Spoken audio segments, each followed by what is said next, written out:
Hello again, friends. Welcome to Gamecock Central Radio. Gamecock Central football analyst Matt O'Brien is with us for a preview of the South Carolina-Kentucky game that will take place this Saturday night at Lexington, Kentucky. 7:30 kickoff on the SEC Network. Matt, the Gamecocks are 2-1 coming in. They were picked to finish dead last in the SEC. Kentucky is 1-2. They were picked to finish fourth by the media in the SEC East. And we got two teams, seemingly heading in different directions into this matchup, although Kentucky did bounce back from their 0-2 start to beat New Mexico State. Granted, not the best team they'll face this year, but they rolled up 62 points in doing so.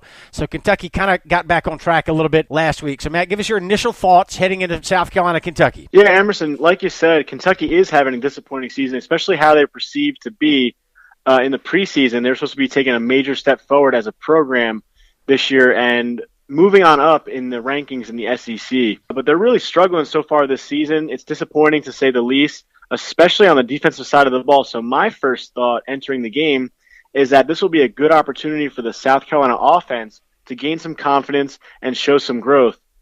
Kentucky did lose their quarterback last game, but backup Steven Johnson is capable and presents his own problems to deal with.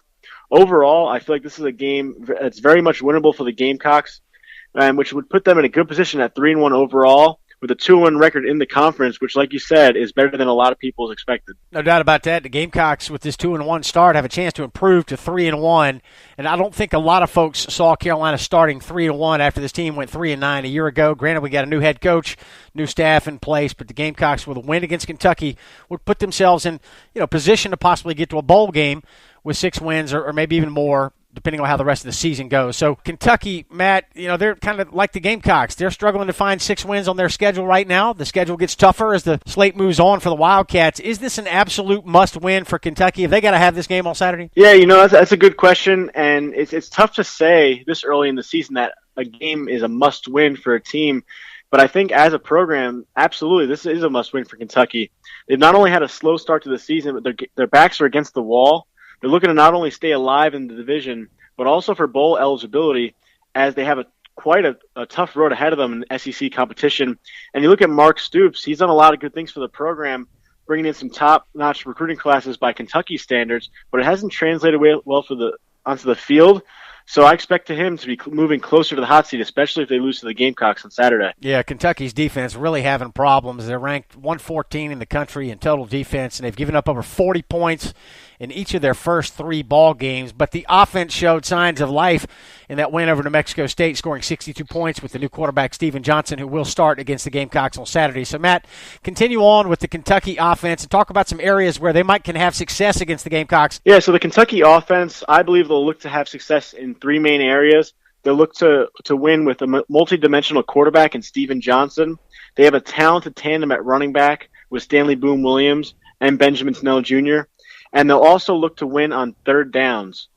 Now, going back to Johnson, he came in for Drew Barker last week, and he threw for over 300 yards and 3 touchdowns. Johnson has a solid set of receivers to work with for Kentucky, and they also have a talented pair of backs to work with to help set the tempo for the offense on the ground. Now, Johnson himself also has some running ability, and I have no doubt the Wildcats will utilize a bit more read option plays to the outside to take advantage of the Gamecocks on the perimeter. Now, the running back tandem, Stanley Boom Williams, Benjamin Snell, that's one of the more talented combinations not only in the conference but in the country. They're sort of undervalued and underappreciated because of the lack of success of the Kentucky team in general.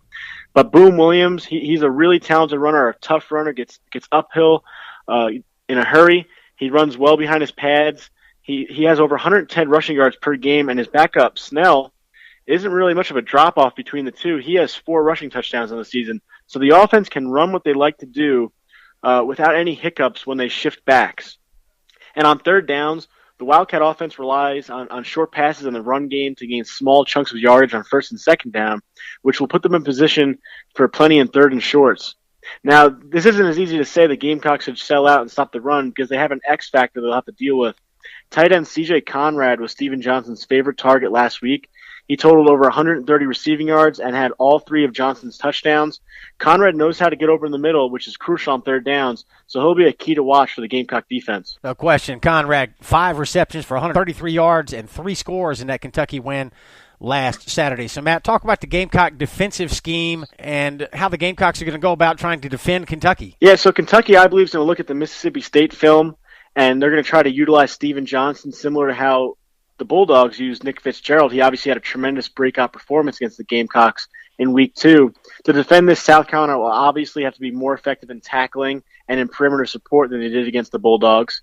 And as for secondary defending the pass, I expect to see a lot more aggressive coverage than last week, as Johnson has not displayed the same explosive passing ability as ECU's Philip Nelson.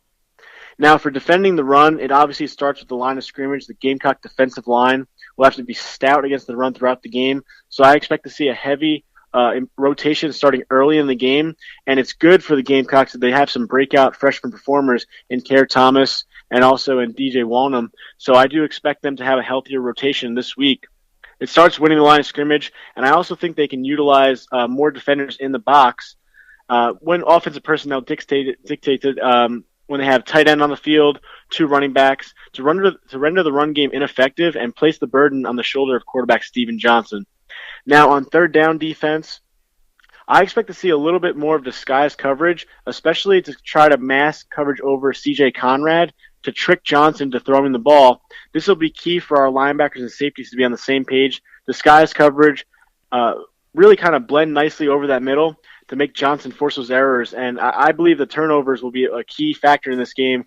Whichever team wins the turnover battle, I believe will win it. So that'll be a key for the Gamecock defense as well. Previewing South Carolina, Kentucky here on Gamecock Central Radio, Emerson Phillips with Matt O'Brien, former Gamecock football player, played defensive back for the Gamecocks, worked with NBC Sports up until last year, and he's now a marketing rep for Reebok. He joins us each week here on Gamecock Central Radio. And as always, we invite you to download the Gamecock Central Radio app. We've got a free phone app that allows you to listen to all the podcasts on Gamecock Central Radio on your cell phone anywhere you receive cell phone service. It's a free phone app. It's available on the App Store and on Google Play. To subscribe to this podcast, search for Gamecock Central Radio. We're on iTunes, SoundCloud, and other popular services, or visit radio.GamecockCentral.com. So we've got the Gamecocks in Kentucky set for a 7:30 kickoff in Lexington, Kentucky on Saturday night.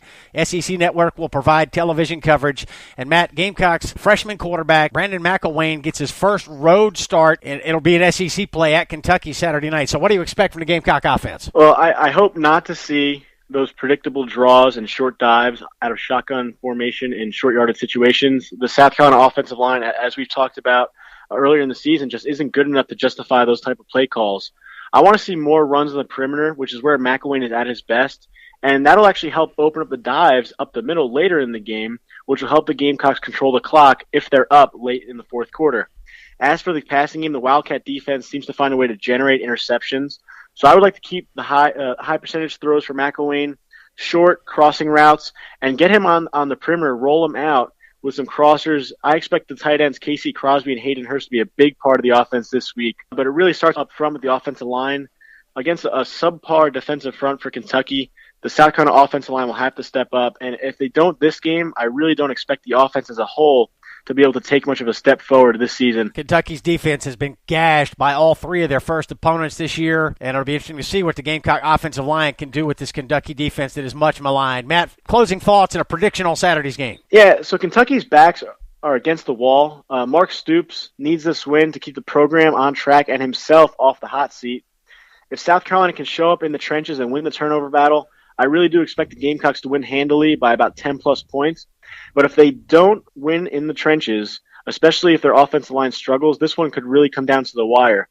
My best guess as of now is that the Wildcats come out hot, but the Gamecocks stay calm, weather the storm, and end up winning by a touchdown, with the go-ahead score coming late in the contest, I'll say midway through the fourth quarter. All right, Kentucky's won the last 2 matchups against South Carolina, and they're about a 2.5 or 3-point favorite right now, depending on where you look. Matt, before we turn you loose, I wanted to get you to talk about the film breakdown that you do each week after the Gamecocks play on Saturday. You break down highlights of the South Carolina game, and you do a fantastic job with this segment that you do. It really is outstanding, and I would encourage people to check it out. I watched your film breakdown of the East Carolina game last week. Matt, tell us how you get the video highlights for that segment, and when can Gamecock fans expect to see it up on the website each week? Yeah, Emerson, I appreciate the kind words with that. It's one of my favorite segments and features to do on Gamecock Central. So essentially what I do is I watch the game live, I watch it recorded again, and then I go to online and I watch it a third time, and I'm able to break down the film by using GIFs. And my whole goal is to highlight key points of the game and key plays by some of the players just to show what they did well and also show what they can improve upon. I've been doing this for the past year and a half now, and it's honestly one of my favorite things to do. It gives me another chance to not only kind of learn the skills and the strengths of the players, but also learn about what Coach Muschamp is doing. You see so many different things on tape, and you really don't get to appreciate the different techniques along the front all the way to the secondary until you watch it a second or third time. So I really hope everyone appreciates it and looks forward to it each week. It'll come out on Tuesday after each game. Fantastic. It is outstanding. Film study, film breakdown with Matt O'Brien kind of gives you a player's or coach's perspective of some of the key plays in each game. And the game within the game is what Matt talks about during this segment each week. So it's Matt O'Brien with film breakdown Tuesdays on Gamecock Central. I hope you keep an eye out for that and check it out. He'll have one on the Kentucky game coming up next week. Matt, you do a great job for us. We appreciate your time tonight. Thank you. Yeah, thank you, Emerson. Have a good night. All right, that's Matt O'Brien, our football analyst here on GamecockCentral.com, and I'm Emerson Phillips. We appreciate you joining us for Gamecock Central Radio, 7:30 kickoff Saturday night, Gamecocks and Wildcats. It'll be on the SEC Network. Thanks for joining us.